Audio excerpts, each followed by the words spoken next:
I am Coach Snodgrass, and I am the boys varsity basketball coach here at Portage High School. How long have you been the coach at PHS? At PHS, I've been here this is my 12th year and my 35th year overall as a varsity head coach in Indiana. Okay, so where did you get your start in the sport of basketball?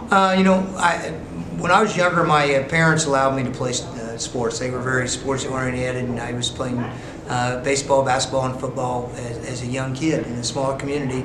But my passion was always basketball. My dad was a very good high school basketball player, all-state player, and he also became a basketball official. Okay. And so when he was refereeing when I was a younger kid, I'd go to the ball games all across the state watching him referee, and my passion for basketball just grew from that. So now that we get a little bit about you and your background in basketball, what has been your favorite memory over these past 35 years? Well, every place I've been at, I've had a favorite memory. Okay. But the most one stands out the most is in the 1992 regional in Lafayette. I was coaching head coach at Twin Lakes at the time, and back then it was one class basketball. There was not class basketball. Okay. So we were in the regional. So we were in the final 64 in the state, and all 3 games that day. The first game did not involve us. Went to double overtime. And a last-second shot won that. The next game we played at Twin Lakes, and we were playing Fountain Central, who was undefeated, 24-0 team. We beat them on a last-second free throw. Oh, wow. And then that night, for the championship game of the regional to get to the Sweet 16, we lost a 64-62 game on a last-second shot. So all 3 games were, decided by the second shot.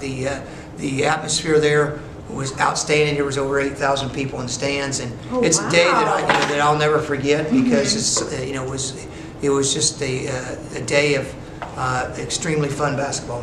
Do you plan on stopping anytime soon? I know it's your 35th year, but no, I tell you what. Retirement? No, I'm not ready. I still love the game. I love being around the kids. I'm kind of old school. Everybody knows that. I'm a tough coach from the standpoint I'm going to try to push them to be the best they can be, both on and off the court. And my thing has always been I want them to do the right things to grow into young men, and that's my job to prepare them for the future.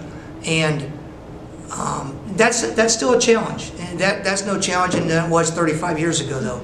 Just different ways kids are doing things differently now. It used to be where 35 years ago kids were doing different things in school to communicate, whether they were writing notes in class or doing things like that. Nowadays, obviously, you have the technology of the phone situations and learning how to do that in a correct way. So everything's been a challenge both on and off the court, but I love it. It keeps me young, and probably the most important thing is I have a beautiful wife who I consider a dream coach's wife.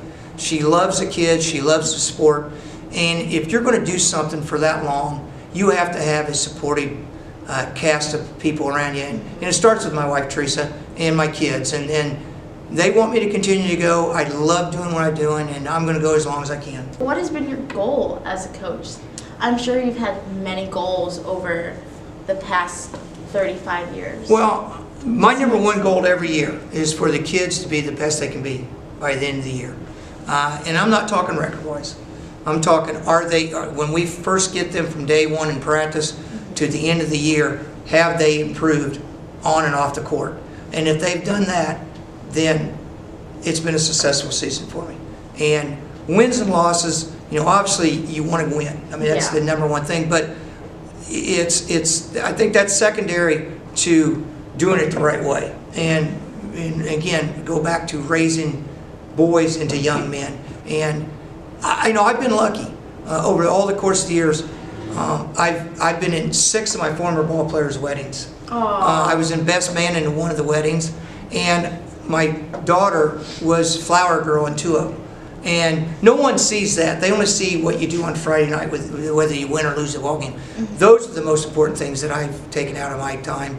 And so my goals have never changed. I want them to be I want them to succeed, and if they succeed, then their good things are going to happen for me personally also. The only thing I can say is our last 12 years at Portage, my wife and I have, we're part of the community, and we love it here at Portage High School. And it's fun coming to ball games between our pep band, which is awesome. Our cheerleaders do a great job. Our dance team does a great job half time, even though I never get to see them.